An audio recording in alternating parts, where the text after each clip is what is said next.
Abrimos este espacio para el debate con las aportaciones que en torno a lo que supone y supondrá la pandemia para las economías latinoamericanas. Va a ser el profesor Rolando Cordera quien realizará una disertación con el sugerente título de Después de la pandemia, desarrollo elusivo. Y supongo que nos explicará cuál es su visión al respecto. El profesor Rolando Cordera tiene ya una larga tradición como académico en la Universidad Nacional Autónoma de México, donde ha ocupado diversos cargos y en la actualidad dirige el programa de desarrollo universitario de estudios el programa universitario de estudios de desarrollo y está presente de forma muy activa en la vida política y social de la República Mexicana. Es un conferenciante destacado por toda Latinoamérica y sus análisis de la realidad socioeconómica, a mi modo de ver, brillan por la lucidez y el rigor intelectual. Podríamos decir que su pensamiento se mueve en el terreno de los dictados de la corriente estructuralista o neoestructuralista que tanto fruto está dando en América Latina, enfoque socioeconómico con alta presencia en el continente, particularmente en el mundo académico, pero yo diría que en los últimos años también tiene una influencia importante y creciente en el territorio de las organismos o de los organismos internacionales, incluso en algunos ámbitos de la política latinoamericana. A mi buen entender, también yo diría que una de las características de esa trayectoria del profesor Cordera es, además de obviamente su trabajo con rigor intelectual, es la búsqueda constante de los determinantes sociales, económicos y políticos del desarrollo sostenible en el continente latinoamericano, algo que se ha materializado en multitud de trabajos, libros, artículos académicos, divulgativos y también, en combinación con ello, de una intensa vida política que en algún momento de su trayectoria vital le ha llevado a la Cámara de los Diputados de la República Mexicana. Yo creo que para iniciar esta sesión, esta edición de la reunión Iberoamericana de Socioeconomía, nadie mejor que él para que nos ponga en situación de cómo entiende que están ocurriendo las cosas en este momento y cuáles son las perspectivas de futuro ante el tremendo desastre que nos está ocurriendo con los efectos de la pandemia. Les dejo con el profesor Cordera y sus reflexiones en torno a esos efectos de la pandemia en las sociedades y las economías al sur del río Bravo. Muchas gracias, profesor Cordera, por haber aceptado nuestra invitación y estar hoy en línea con los asistentes a esta quinta edición de las reuniones iberoamericanas de socioeconomía. La palabra es suya. Adelante, profesor Cordera. Muchas gracias, Santos Ruesga. Gracias a los organizadores de esta quinta reunión iberoamericana de socioeconomía por haberme convocado e invitado a participar en esta sesión inaugural de nuestra asociación. Trataré de exponer algunos planteamientos que sustentan mi propuesta de que tras la pandemia tenemos que proponernos como sociedad internacional la superación de una situación dominada por un desarrollo que anteriormente calificábamos de esquivo y que ahora tenemos que reconocer como elusivo del todo. En palabras de don Antonio Guterres, secretario general de la Organización de las Naciones Unidas, en su estrujante mensaje al calor de la conferencia en honor de Nelson Mandela, dice don Antonio: se ha comparado al COVID-19 con una radiografía que revela fracturas en el frágil esqueleto de las sociedades que hemos construido y que por doquier está sacando a la luz falacias y falsedades. La mentira de que los mercados libres pueden proporcionar asistencia sanitaria para todos. La ficción de que el trabajo de cuidados no remunerados no es trabajo. El engaño de que vivimos en un mundo post-racista. El mito de que todos estamos en el mismo barco. Y Guterres remata, si bien todos flotamos en el mismo mar, está claro que algunos navegan en superyates, mientras otros se aferran a desechos flotantes. A los problemas y desequilibrios, algunos de ellos muy profundos, que ya enfrentaba el mundo, en particular a partir de la gran recesión, así llamada de 2008-2009, la emergencia sanitaria iniciada en el 20 potenció una serie de desafíos agravados por múltiples fracturas y brechas estructurales. Desnudó las muchas carencias y vulnerabilidades sociales, centralmente las fragilidades varias de los sistemas públicos de salud y seguridad social, resultado de años de globalismo desbocado y de visiones cortas y fantasiosas respecto de lo que en los Estados Unidos solía llamarse la magia del mercado. La crisis a que nos ha llevado la emergencia del COVID-19 nos obliga a repensar la política y el papel de los estados, a enfocarnos en una recuperación transformadora que sea capaz de combinar las respuestas de corto plazo con los objetivos mayores que están ubicados en el largo plazo. No solo para reorganizar los sistemas de salud que han sido incapaces de hacer frente oportuno a los retos desde su proverbial penuria, sino tratar de evitar pérdidas mayores en trabajos e ingresos, en particular de la mayoría más vulnerable, y también fortalecer inversiones y capacidades técnicas cada vez más respetuosas del medio ambiente y su cuidado. Esto podría ser el gran resumen o el gran punto de partida, según se le quiera ver, para una nueva agenda para el desarrollo internacional. Construir una nueva agenda de política económica hacia un nuevo curso de desarrollo exige renovados acuerdos, tanto internos como internacionales. Una nueva agenda tributaria global con mayor relevancia a partir del reconocimiento de la importancia de la política fiscal para promover un desarrollo sostenible e inclusivo. Es lo que nos propone doña Alicia Bárcena, secretaria ejecutiva de nuestra Comisión Económica para América Latina. Todo, pues, está en emulsión, está en movimiento.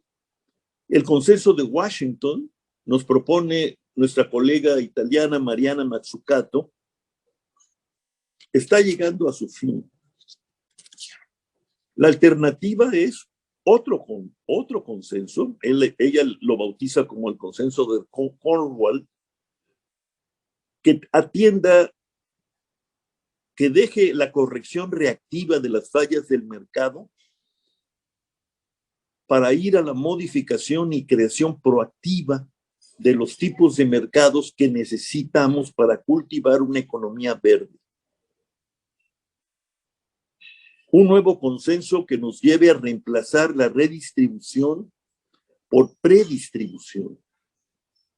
El Estado, así nos dice Mariana, coordinaría asociaciones público-privadas orientadas a misiones para crear una economía resiliente, sostenible y equitativa.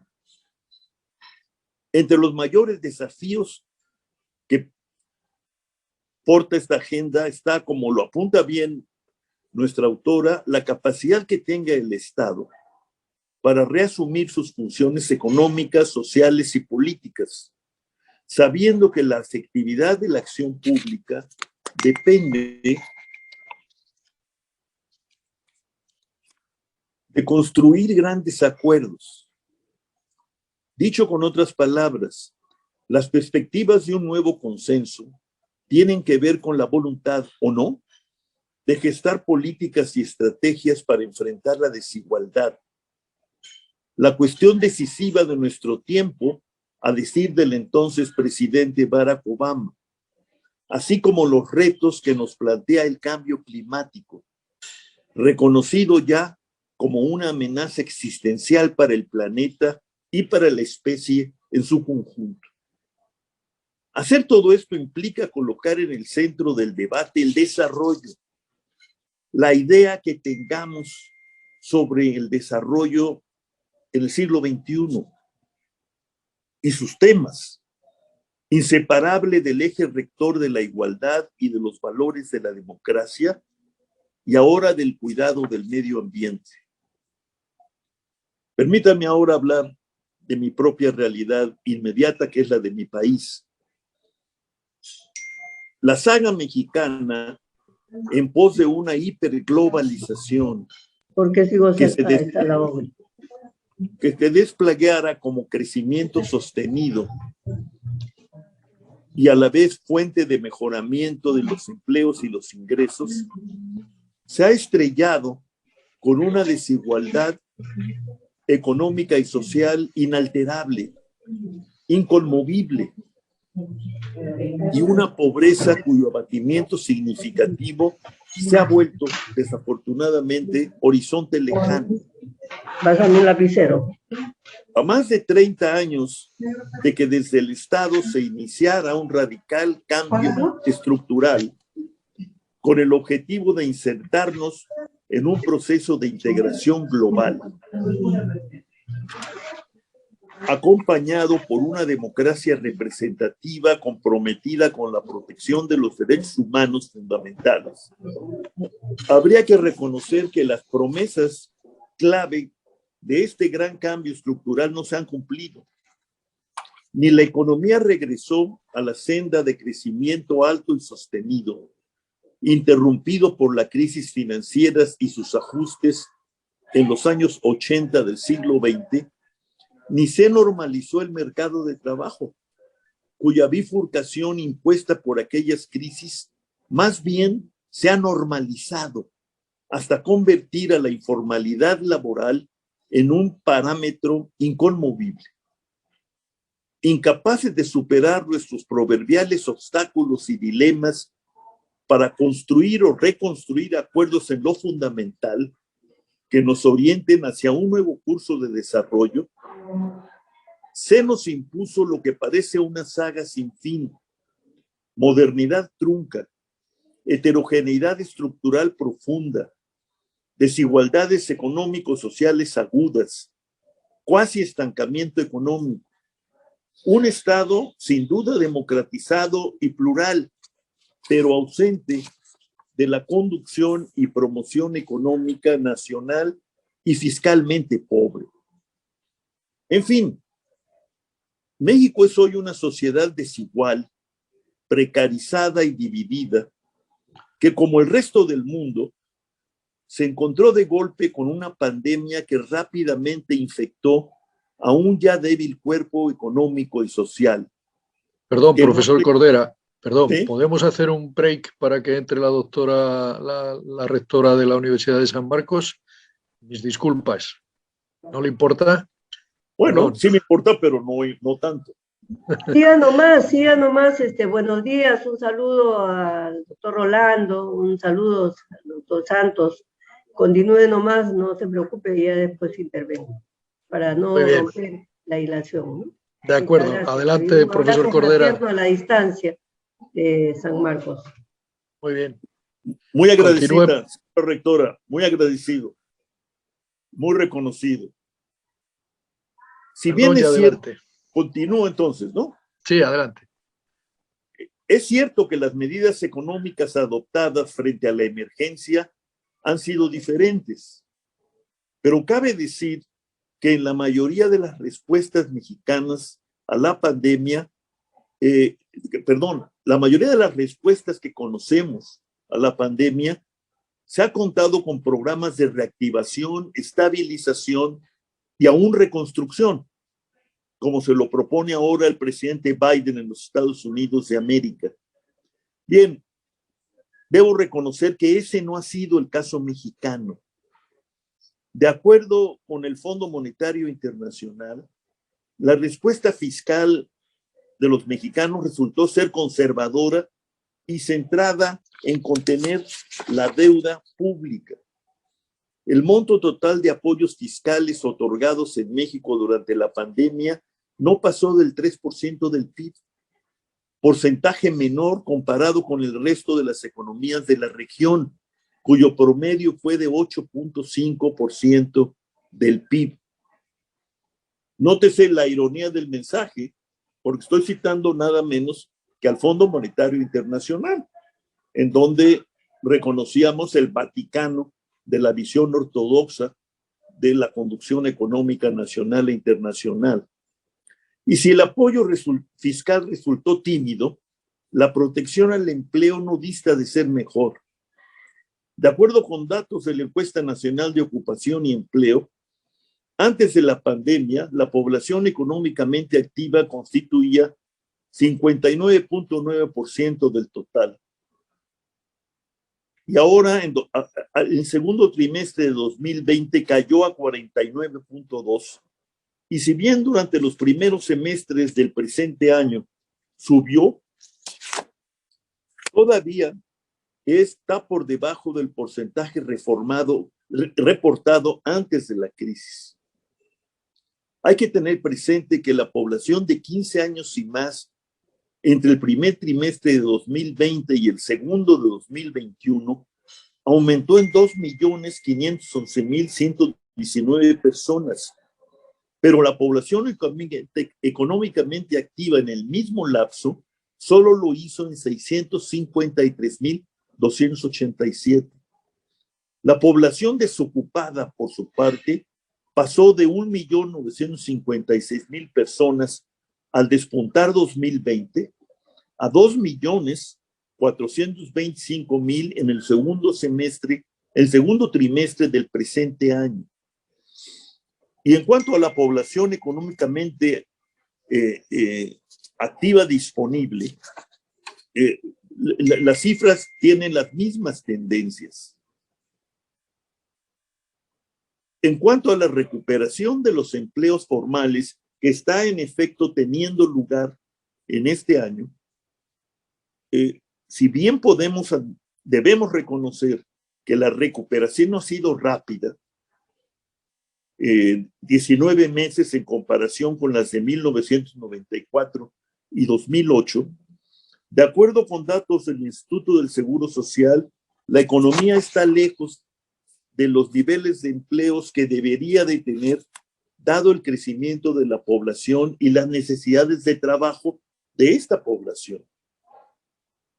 Si se considera el crecimiento del empleo formal y se asume que la tendencia se hubiera mantenido hasta septiembre de 2021, es decir, sin el choque de la pandemia, habría cerca de 1 millón más de empleos que el dato reportado por el Instituto del Seguro Social. Es decir, si bien regresamos al nivel de hace 19 meses, como la población no ha dejado de crecer, en su mayoría sigue necesitando de un empleo remunerado para subsistir.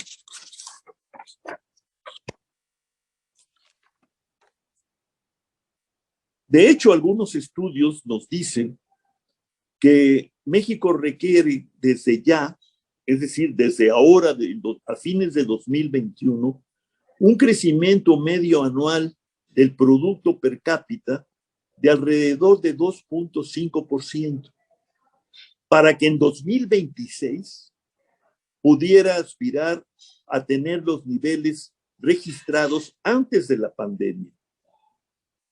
Para acelerar el crecimiento de México, nos dice el Banco Mundial, será necesario avanzar en la lista de déficits internos ampliamente conocidos que obstaculizan el crecimiento en materia de infraestructura, capacidad empresarial e innovación, educación, política energética y gobernanza, al mismo tiempo que se afrontan algunos nuevos retos relacionados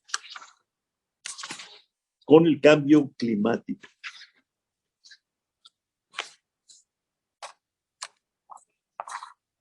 Tenemos entonces que volver a revisar las ideas que habíamos acuñado en torno al desarrollo y los caminos para irlo construyendo o irlo logrando. Un pequeño recordatorio. La noción de un catching up como idea fuerza del desarrollo, es decir, de que los que estamos detrás alcanzáramos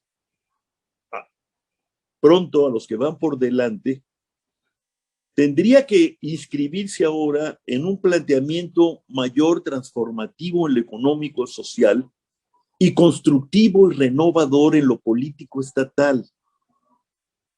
Las experiencias exitosas en este empeño de alcanzar al que va adelante son contadas si nuestro foco de atención es el conjunto de naciones con economías emergentes.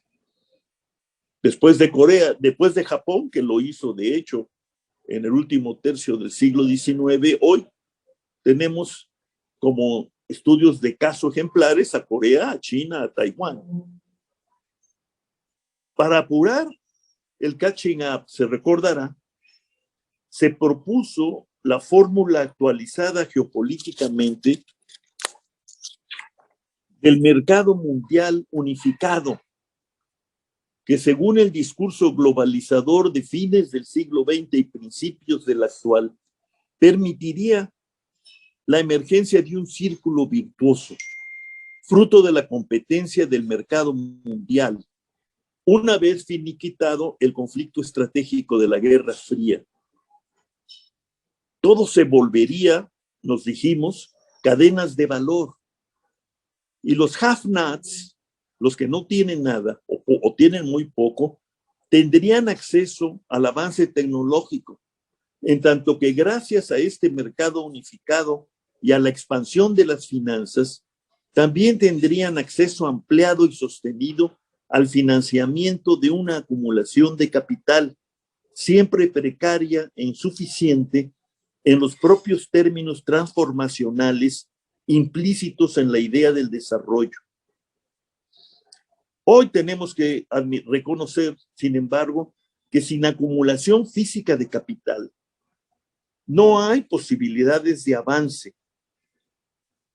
Conclusión mayor a la que arribó un admirado y querido colega desaparecido demasiado pronto, Jaime Ross, tras sus largas incursiones a través de las ideas y teorías del desarrollo. Hoy tenemos dos grandes experiencias asiáticas exitosas, Corea y China, después de que Japón, como he dicho, se inscribiera en un círculo de prosperidad y desarrollo a fines del 19 y a lo largo del 20. Recordemos, Corea del Sur pasó de la subordinación incondicional casi a Estados Unidos a una industrialización vinculada dinámicamente con el comercio exterior y las exportaciones industriales, del alineamiento subordinado a un multilateralismo progresivo y de la dictadura a la democracia y el desarrollo con su peculiar estado de bienestar. Por su parte, China se incorporó al desarrollo mediante una formación político-social llamada por algunos estudiosos de State Party Capitalism, un capitalismo de partido de Estado, y una dinámica económica sostenida en la mutación productiva vinculada con el mercado mundial. Ejemplos que nos llevan a preguntarnos si no estamos ya ante una alternativa forma de desarrollo al capitalismo democrático, que a fines del siglo XX se proclamaba como el triunfador de la terrible contienda helada supuestamente helada de la Guerra Fría. La presencia de los que no tienen nada o tienen muy poco ha resurgido tras la pandemia, porque han crecido en población y en presencia global mediante las migraciones masivas, ajuste ciudadano subversivo frente a una globalización que no cumplió con sus promesas fundacionales de aterrizar en una sociedad global comprometida con el desarrollo y el bienestar. Por tanto, nos llega la hora, me parece a mí, en esta asociación, en la SACE General Internacional en nuestros países, de colocar lo que entendíamos como lo social, como punto de partida para reordenar los objetivos y las visiones del desarrollo, para incluso reforzar el ritmo de inversión y reivindicar nuevas fórmulas de economía mixta. Todo esto puede probarse útil para la estabilidad social y política y convertirse en una fuente de renovación de la legitimidad del poder.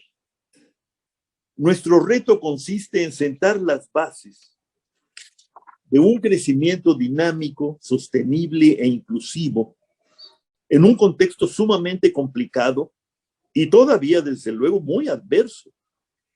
Contar con los ingresos necesarios suficientes para atender las perennes carencias agravadas por la emergencia sanitaria, lo que quiere decir utilizar los recursos de forma eficiente y transparente, saber redistribuir hacia las regiones sobre los que habría impactos mayores para el crecimiento económico y el bienestar social.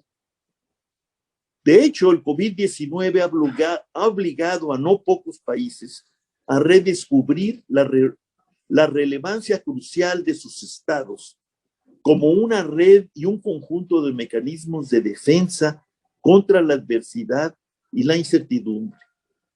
Por lo pronto, reconozcamos que los desafíos presentes requieren acciones de gran envergadura, una gran acometida de los estados que considere operaciones tanto de rescate de los muchos damnificados, pequeñas y medianas empresas y sus trabajadores, como también el rescate de estrategias de reconstrucción de mediano y largo plazo.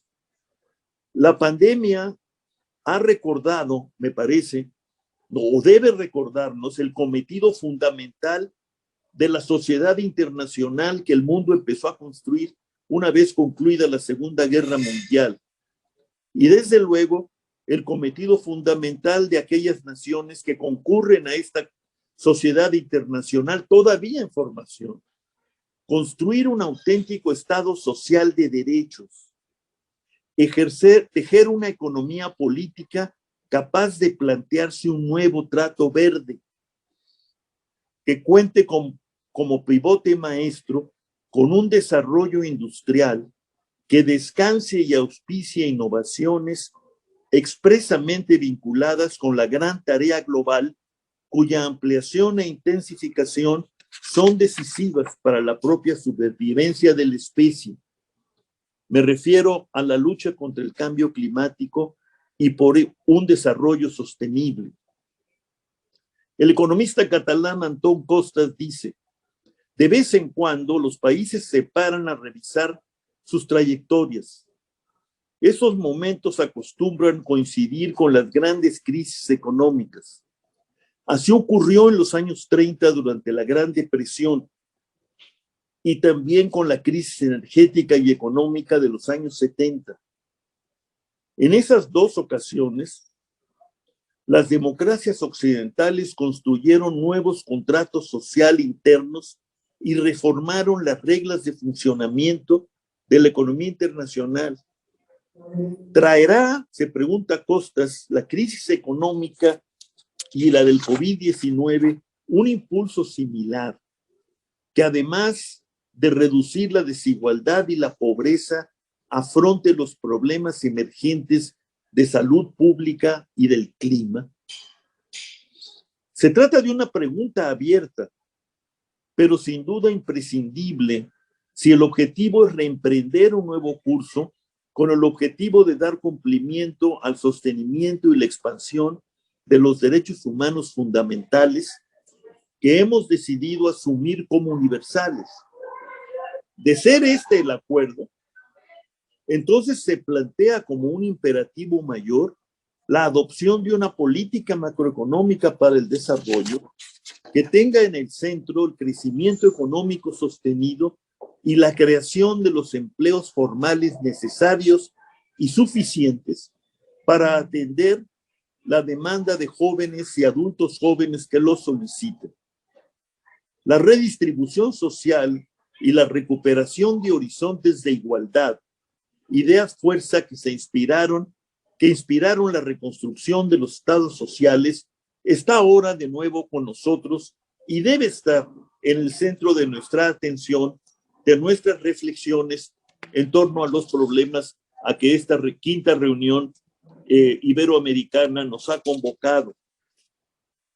Los panoramas y escenarios a que ha aludido de manera muy breve son sumamente complejos. Los caminos se presentan muy complicados, pero es posible y factible asumir un nuevo orden mundial conformado por estados nacionales y orientado hacia formas más intensas y duraderas de cooperación. Desde esta perspectiva, debe tener un lugar central el impulso comprometido con los derechos humanos, un compromiso que debe traducirse en concretar políticas que atiendan reclamos sociales. En ese sentido, el derecho al desarrollo, acordado hace décadas por la Asamblea General de las Naciones Unidas, se erige como un pilar insustituible de una recuperación portadora de este tipo de potencialidades transformativas. Las respuestas, como he dicho, no son sencillas. Cada país debe intentar desbrozar sus rutas. En nuestro caso, el caso mexicano y latinoamericano, en el caso mexicano, el contenido del artículo primero constitucional reformado hace 10 años podría ayudarnos a trazar la ruta, un trayecto alineado por el respeto y la protección a los derechos humanos y el impulso al desarrollo. Para dar cumplimiento a este paradigma constitucional, México requiere recuperar la idea del desarrollo y asumir la necesidad de cursar un nuevo curso apoyado por un crecimiento económico que contemple la equidad como una vía para la igualdad, retomar la vocación universalista de los grandes rubros del desarrollo social.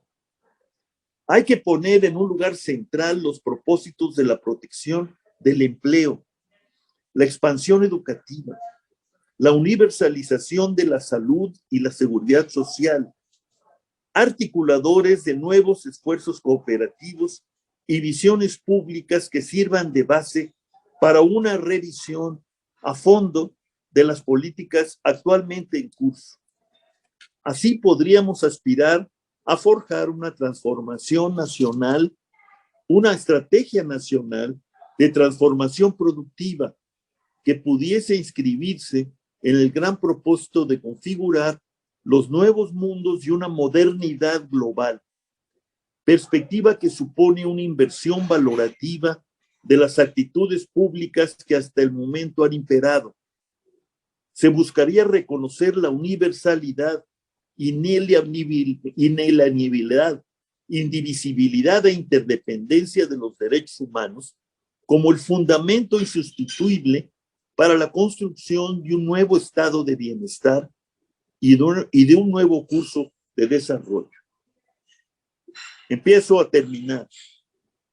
Si, como dice la Comisión Económica para América Latina, los problemas estructurales que limitaban el crecimiento de la región antes de la pandemia se agudizaron y repercutirán negativamente en la recuperación de la actividad económica y de los mercados laborales, más allá del repunte del crecimiento de 2021 y 2022.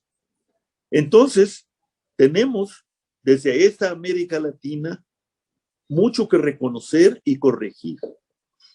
No solamente requerimos alcanzar una recuperación en verdad transformadora, cuyo énfasis esté puesto en la inversión para la igualdad y la sostenibilidad, sino fortalecer al Estado para convertirlo en un Estado social, democrático, de derecho y de derechos. Hacerlo requiere de un renovado contrato social como cemento para una gran reforma fiscal redistributiva que estimule la inversión, el empleo, la igualdad y el crecimiento sostenible.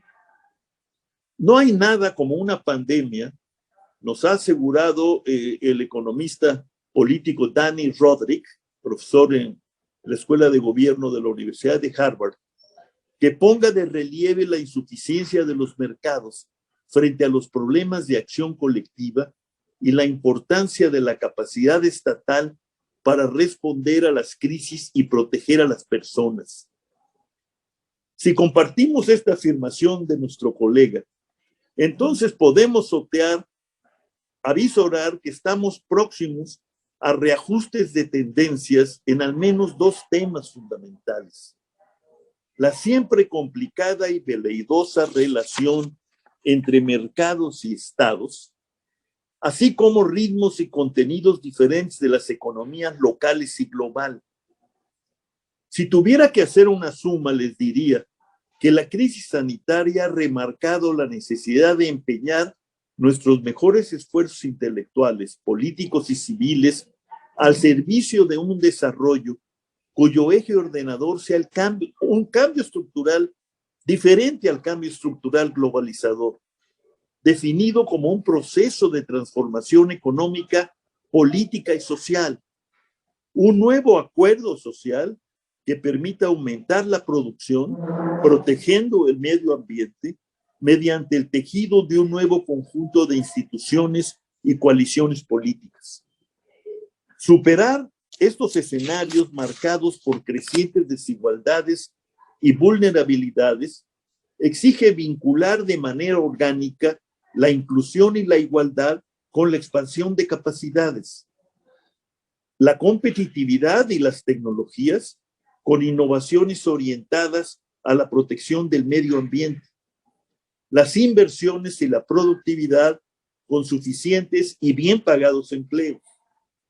En suma, fortalecer el rol del Estado y de las políticas públicas, sostener políticas fiscales y monetarias expansivas, no solo a través de transferencias, como ha sido hasta la fecha en nuestro país, sino mediante inversiones sostenidas. Robustecer y universalizar los sistemas de protección social, reestructurar los sistemas de educación y salud e impulsar políticas transversales, industriales, sectoriales y de género para un nuevo curso de desarrollo. Es decir, arribar a una nueva ecuación entre el Estado, el mercado y la sociedad que nos permita avanzar en la construcción de unos consensos renovados, que parafraseando a la CEPAL, sea posible igualar para crecer y crecer para igualar estos derechos. Estos son algunos de mis mensajes, estimados colegas, mi querido profesor Santos Rueda, estoy a sus órdenes y les deseo el mayor de los éxitos en esta quinta reunión iberoamericana.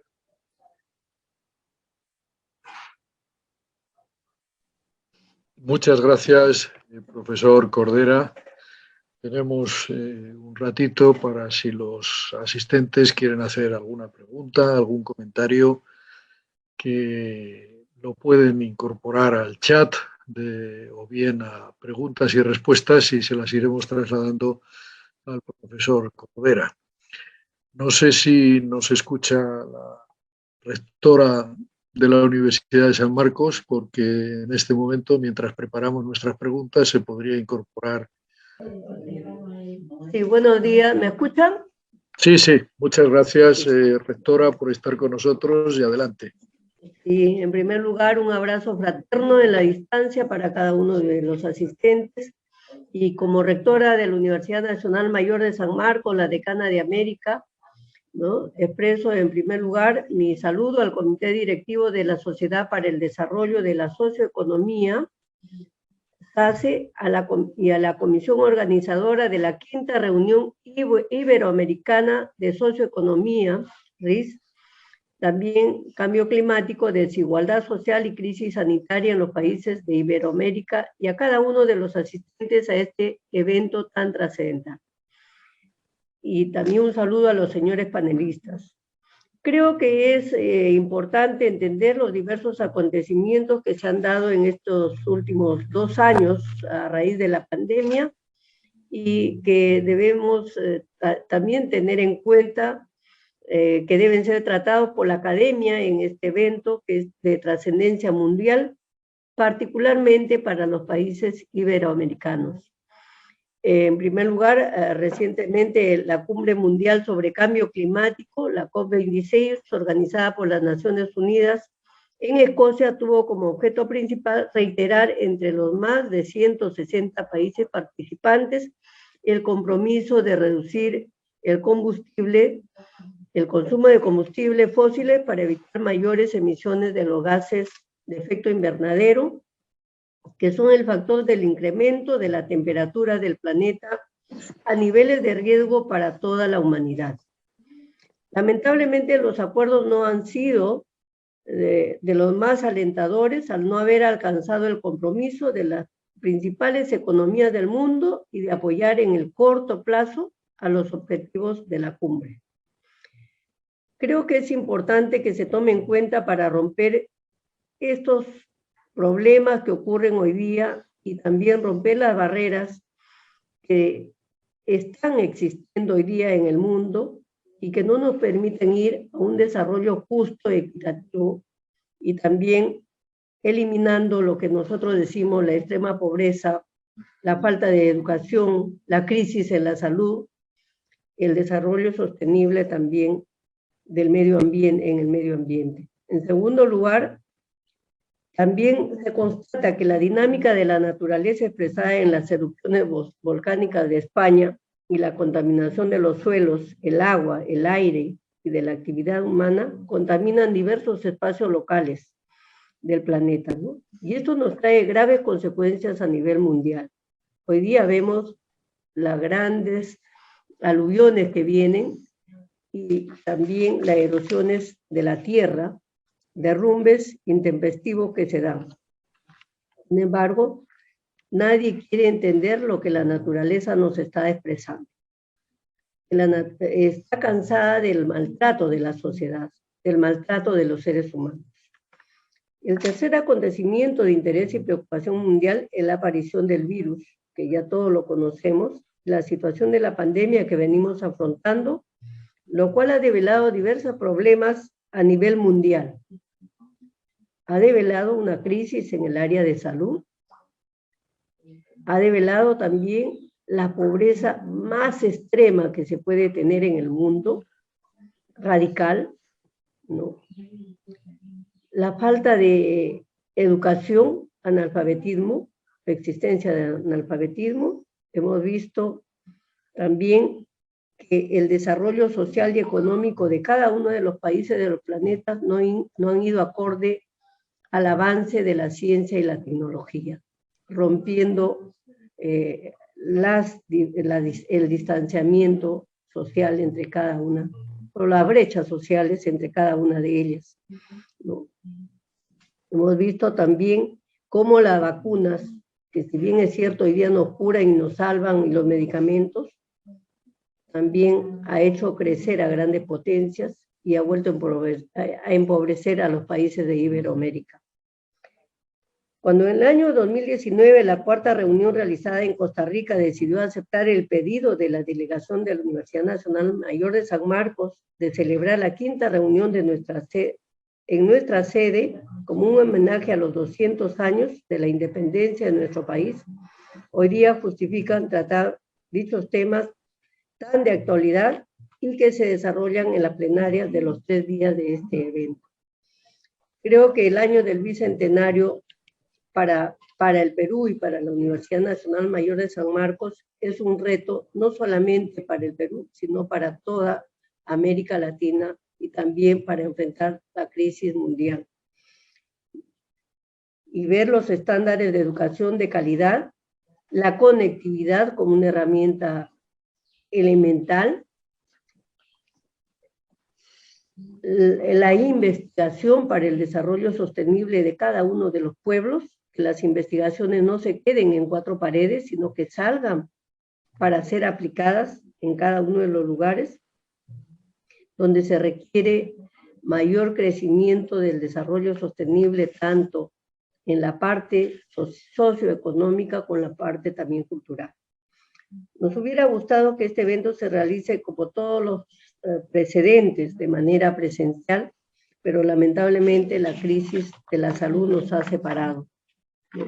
Con los compromisos suscritos que se constituyen como política de Estado y al cual nuestro capital humano estará brindando sus aportes respectivos en los distintos temas a ser tratados, como la relación entre la pandemia, la crisis sanitaria, la recesión global, los desafíos de perspectiva de la migración, la urbanización y los espacios públicos, asimismo la utilización de los espacios libres, la innovación de la tecnología y su relación con la informalidad y la precariedad laboral, la disminución de las fuentes hídricas y de los riegos y desastres, la inequidad de género e inclusión social, y varios temas más que estamos seguros se expondrán y debatirán con la misma eficiencia en las sesiones presenciales.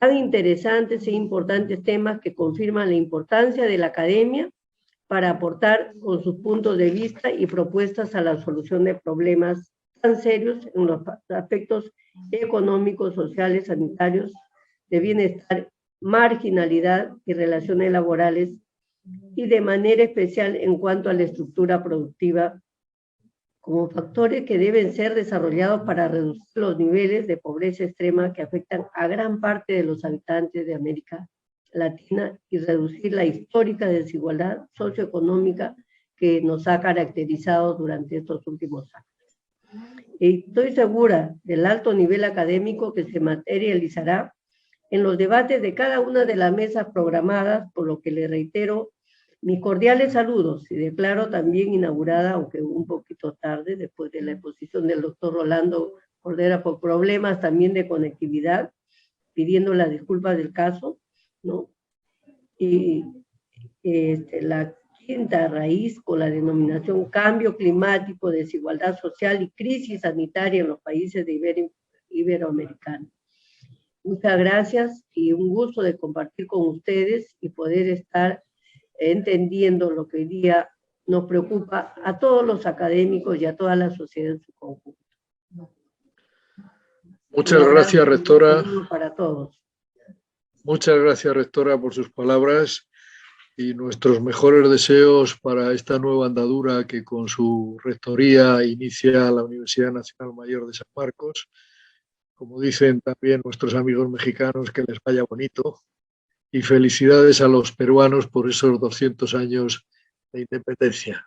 En los próximos años, el proceso de consolidación de la independencia de la sociedad democrática y desarrollada pues avance lo más rápido que se pueda para que la población de Perú y de toda Latinoamérica, evidentemente, llegue a esas cotas de desarrollo sostenible. Muchas gracias, doctora, y seguimos en contacto. Muy bien. Muy bien, pues inaugurado esta quinta edición de la reunión iberoamericana de socioeconomía, vamos a pasar al debate sobre la magnífica y muy bien estructurada disertación que nos ha hecho el profesor Rolando Cordera, que ha puesto sobre la mesa, yo creo que un cúmulo importante de problemas y de debates, en definitiva, a plantearnos ahora, en el futuro, bueno, en esa deseo por parte de todos de ir desvelando las raíces fundamentales que necesitamos poner en crecimiento para el desarrollo latinoamericano. Por empezar un poco y hasta las 5:10, que tenemos unos 20 minutos, yo le comentaría, hay un tema que es un viejo tema de debate entre los sociólogos, economistas, politólogos, es esa relación que tú planteabas, mercado y Estado. Digamos que en cada transformación de las sociedades capitalistas ese tema ha estado sobre la mesa, desvelando las contradicciones que puede haber entre uno y otro y evidentemente con discursos ideológicos enfrentados en cuanto al rol y a la función de cada una de estas dos instituciones que en definitiva son instituciones sociales, el Estado y el mercado, y sobre todo la relación entre ellas, los niveles de hegemonía de uno y otro. Lo que quiero decir con esto es que, aunque el debate es viejo, el debate es nuevo cada vez que lo planteamos, sobre todo en lo que podemos interpretar que es el fin de una era o de una fase en el desarrollo del capitalismo. Pero aquí hay dos preguntas. La primera es si realmente estamos en el fin de una fase. Recuerdo un libro hace ya 10 o 15 años, pero que podría prestarnos su pregunta, es preguntarnos, ¿realmente el neoliberalismo ha muerto? Es decir, estamos en el final de un discurso que se convierte, o si quieren arrancan en un discurso académico, pero se convierte en una estrategia de política y económica que ha estado vigente, al menos de manera intensa desde los años 80. Entonces, la pregunta que te hago es, bueno, no es nada sencilla, pero como punto de arranque es que estamos hablando ya de que esa era acabado, de que tenemos que abrir, o se está abriendo, perdón, una nueva relación entre Estado y mercado y tenemos que entrar ahí a aportar nuestras definiciones sobre cómo debe ser la relación, o realmente todavía, al menos en el mundo político, quizá no tanto en el mercado, la hegemonía del discurso neoclásico, neoliberal, mejor dicho, está todavía vigente. La hegemonía de, en definitiva, lo que suponía para Latinoamérica el consenso de Washington y para otros países un discurso de corte neoliberal, porque hay muchos elementos que se han quedado, que se han construido por el camino.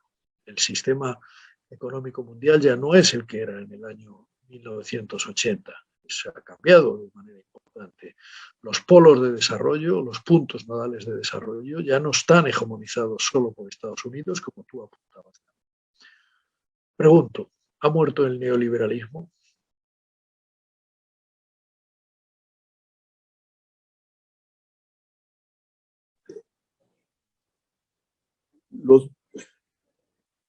Podría primero, apelando a la ironía, te diría que para muchos todavía ese muerto goza de cabal salud. Pero si vemos lo que ha emprendido buena parte del mundo avanzado, encabezado por los Estados Unidos y su nuevo gobierno, el nuevo gobierno del presidente Biden,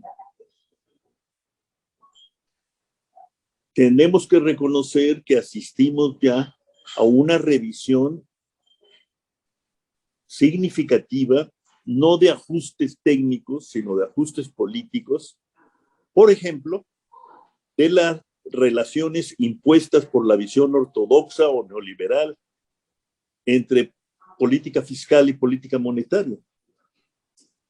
Lo que Biden propone y está tratando de convertir en realidad es la recuperación del predominio de la política fiscal sobre la política monetaria, para poder hacer de la política fiscal, de nuevo, la palanca no solo de una recuperación, sino de un eventual crecimiento sostenido. Y esto a su vez lleva necesariamente, también lo están haciendo los Estados Unidos, a plantearse o replantearse la vieja, clásica disputa por los impuestos, por la recaudación, por quién paga qué y quién distribuye cuánto. Estamos viviendo esa escena, esa circunstancia, esa coyuntura. Y por eso, sin proclamar la muerte de nadie, yo sí diría que hay un cambio, hay una ola de cambio en la visión de las políticas económicas y sociales fundamentales que está llevando a cabo, encabezado por los Estados Unidos de América, y países como los latinoamericanos. Deberíamos aprovechar este vuelco para, en nuestro nivel, preguntarnos por los caminos más seguros y sostenibles de recuperar, alguna vez lo hubo, este predominio conceptual, pero político, de la política fiscal sobre la política monetaria, sin menoscabo de los importantísimos cambios que hubo en esta segunda dimensión con las autonomías de los bancos centrales y la misión de estos bancos de encargarse prioritariamente de contener, evitar o atenuar la inflación. Un elemento más, Santos. Aquello que el Fondo Monetario Internacional llamó la palabra que no se debe pronunciar,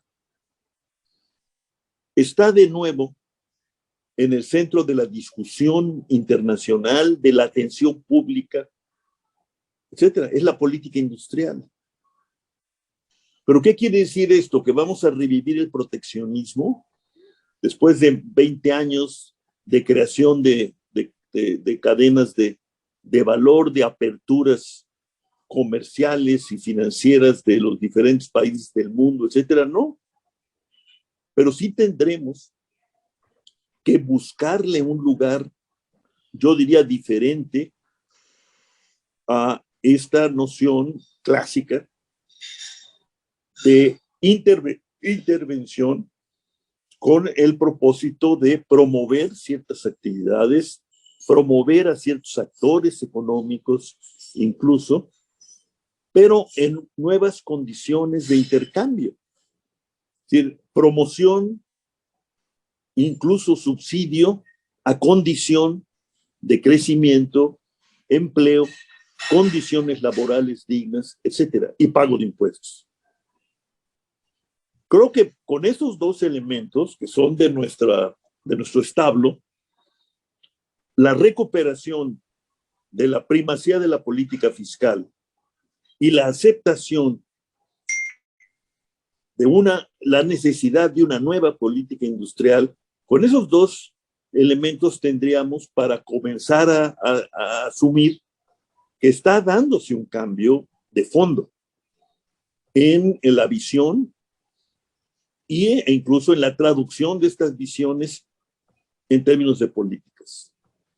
Y que esto está dándose en el mundo avanzado, repito, particularmente en los Estados Unidos, pero no solo en Estados Unidos, los esfuerzos de ustedes en España, los esfuerzos de Macron en Francia, no se digan los de Draghi en Italia, nos hablan de que hay ahí el reconocimiento, la asunción de que un cambio tiene que procesarse, tiene que darse. Pero el cambio no va a caer del cielo, el cambio tiene que ser forjado en la política. De ahí la importancia que yo le otorgo, quizás pensando demasiado en mi país nada más, a la creación de consensos, como les llamaba un estudioso y político del siglo XIX, acuerdos en lo fundamental, para enfrentar no solo la emergencia, sino la construcción de una perspectiva de mediano y largo plazo que implique la construcción de una idea del desarrollo que parta de entender y aprender las largas, duras lecciones en esta materia que el mundo y particularmente América Latina ha tenido que cursar desde fines de la Segunda Guerra Mundial hasta la fecha. Tenemos una pregunta, bueno, un comentario más bien, por si quieres hacer un aporte, y dice, desde una perspectiva amazónica es crucial tener otra declaración, otra definición sobre el desarrollo sostenible, dado que las empresas transnacionales lo capturaron y convirtieron el concepto en un dispositivo neoliberal. No sé si tienes algo que decir al respecto. Bueno, no pienso que sea así. La divisa de lograr un desarrollo sostenible que queda inscrita en los objetivos del desarrollo sostenible y la Agenda 2030 no puede ser apropiado por empresas transnacionales, por más poderosas que sean. Yo creo que hay que reivindicar la idea de que el desarrollo sostenible es una necesidad de la especie. Me atrevería a decirlo como se dijo ahora recientemente en Glasgow, como nos lo ha dicho y repetido la Organización de las Naciones Unidas por voz de su secretario general. Estamos entrando a vivir una situación existencial. Y de ahí la importancia existencial que tiene el desarrollo sostenible como gran propósito de la humanidad. ¿Cuál es el lugar que pueden tener empresas transnacionales como las que menciona el colega?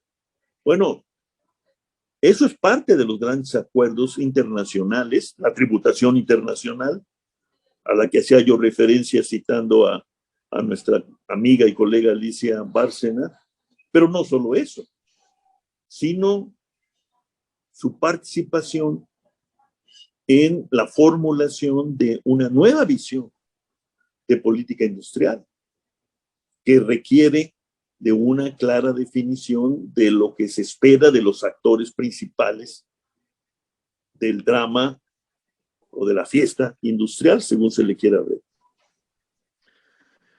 Y ahí, aunque has hecho algunas referencias, ¿qué papel juegan lo que desde hace algunos años llamamos el regionalismo abierto nunca acabado, esos procesos de interacción y de integración entre los propios países latinoamericanos que nunca acaba de cerrarse o que cuando llevan un tiempo funcionando se diluyen? ¿Tú crees que una vuelta a esos conceptos o darle una vuelta para que incluso algunas de las políticas de las que tú hablabas, política industrial o una nueva política fiscal, tengan un espacio transnacional, al menos regional, que pueda permitir hacer frente a ese creciente poder de empresas transnacionales que, en ausencia de ese tipo de acuerdos, como tú muy bien decías, evidentemente superan el poder de los estados? Yo diría que es muy recuperable la noción e incluso varias de las hipótesis que nos planteó la CEPAL sobre regionalismo abierto. Quizás haya que empezar, estoy pensando de nuevo en la situación mexicana, ¿no? con una visión y un esfuerzo subregional. Porque si algo le urge a esta región que linda con el hemisferio norte, es un gran acuerdo, yo diría subregional, que involucre a los países centroamericanos y del Caribe, a México y a los Estados Unidos. Ahí está ya planteada la necesidad como una necesidad de urgente atención. Tenemos que llegar a visiones, formulaciones y acuerdos políticos regionales. ¿Podría ser esto fuente de experiencias y lecciones para el resto de la región latinoamericana? Debería serlo, me atrevería yo a decir. En el caso nuestro y de Centroamérica es algo urgente, acometer acciones durables, duraderas, de mediano y largo plazo, con una perspectiva subregional, es indispensable. Lo que está viviendo nuestro país en el sur, en su frontera sur, que se traslada a la frontera norte, es el inicio muy dramático de crisis humanitarias que no se superan, sino se agravan. Esto es algo que no necesariamente recibe atención prioritaria en los medios internacionales, pero toda la investigación, los reportes, las noticias de los viajantes nos hablan de una situación que se agrava con los días, que involucra a miles o ya millones de seres humanos provenientes del Caribe, particularmente de Haití, pero no solo, provenientes del famoso Triángulo Norte de Centroamérica, pero ahora también provenientes de las regiones más afectadas por las crisis y la pandemia de México. La migración mexicana al norte, a los Estados Unidos, se ha reavivado en estos meses, engrosando la migración que arrancó con las crisis de los países del Istmo centroamericano y de Haití. Muy bien, hemos llegado al tiempo para dejar un pequeño receso y continuar con nuestras sesiones. Muchísimas gracias, profesor Cordera.